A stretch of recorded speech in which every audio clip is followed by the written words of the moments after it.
ब्रह्मचारी की कथा, तप, संयम और आत्मबल की अद्भुत कहानी। बहुत समय पहले हिमालय की तलहटी में बसे एक छोटे से गांव में एक बालक जन्मा।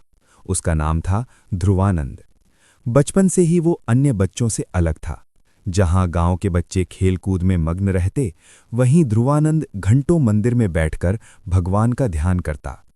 उसकी आंखों में एक अजीब सी शांति थी, मानो जन्म से ही वो संसार के गहरे रहस्यों को समझता हो। जब वो केवल 10 वर्ष का था, तब उसने अपने पिता से एक प्रश्न पूछा।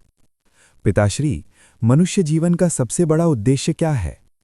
पिता मुस्कुराए और बोले, बेटा, जीवन का उद्देश्य आत्मा को जानना और परमात्मा से मिलना है।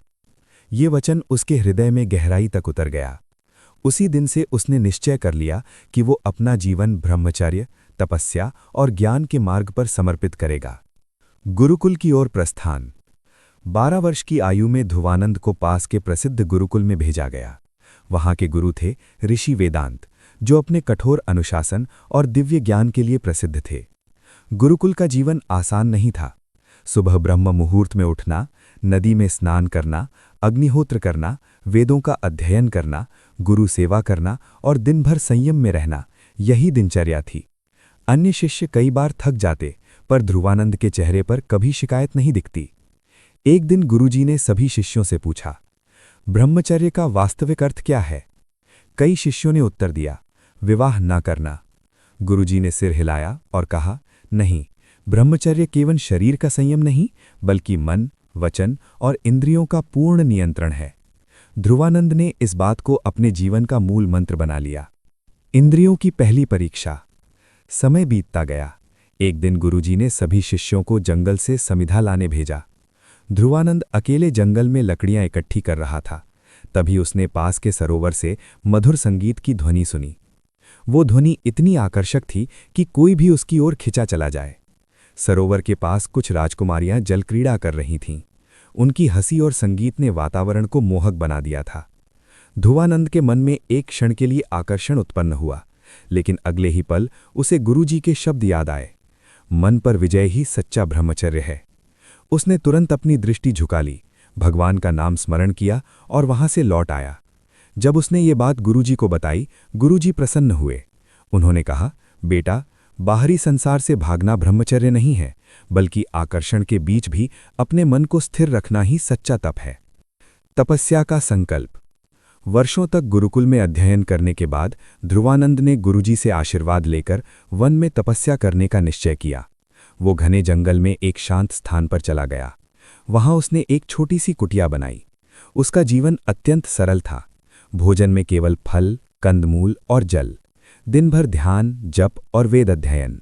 धीरे धीरे उसकी तपस्या की ख्याति दूर दूर तक फैलने लगी। लोग उसे ब्रह्मचारी महात्मा कहकर पुकारने लगे। राजा की परीक्षा। एक दिन उस राज्य का राजा उससे मिलने आया।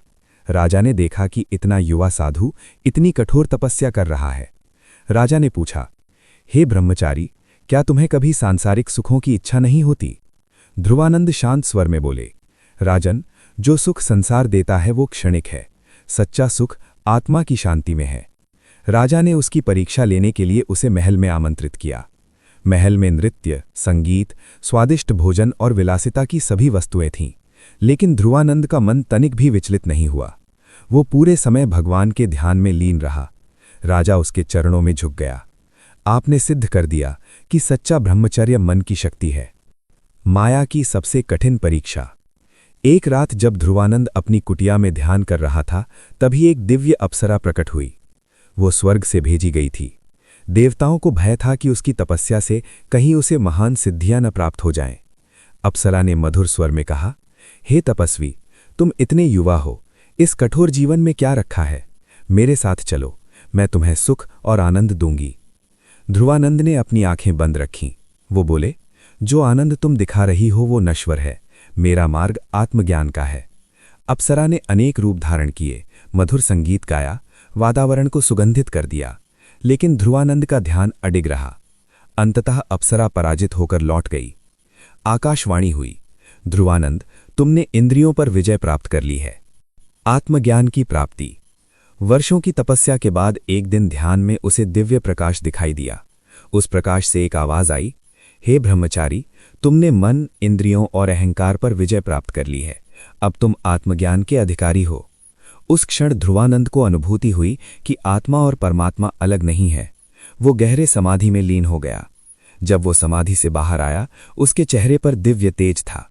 लोग उसके दर्शन मात्र से शांति अनुभव करने लगे। गांव की रक्षा। कुछ समय बाद उसके गांव पर भयंकर अकाल पड़ा। नदियां सूख गईं, खेत बंजर हो गए, लोग भूख से तड़पने लगे। गांव वाले ध्रुवानंद के पास पहुंचे। उन्होंने विनती की, महाराज, हमारी रक्षा कीजिए। ध्रुवानंद ने कहा, सभी लोग अपने मन को शुद्ध करें, सत्य और धर्म का पालन करें। उन्होंने यज्ञ किया, भगवान का नाम जपा और वर्षा के लिए प्रार्थना की। कुछ ही समय में घने बादल छा गए और मूसलाधार वर्षा होने लगी। पूरा गांव आनंद से झूम उठा। ब्रह्मचर्य का सच्चा संदेश। ध्रुवानंद ने लोगों को उपदेश दिया, ब्रह्मचर्य केवल अविवाहित रहना नहीं है, ये मन की ऊर्जा को उच्च लक्ष्य की ओर लगाना है। जो अपनी इंद्रियों पर नियंत्रण कर लेता है, वो संसार की हर कठिनाई पर विजय पा सकता है।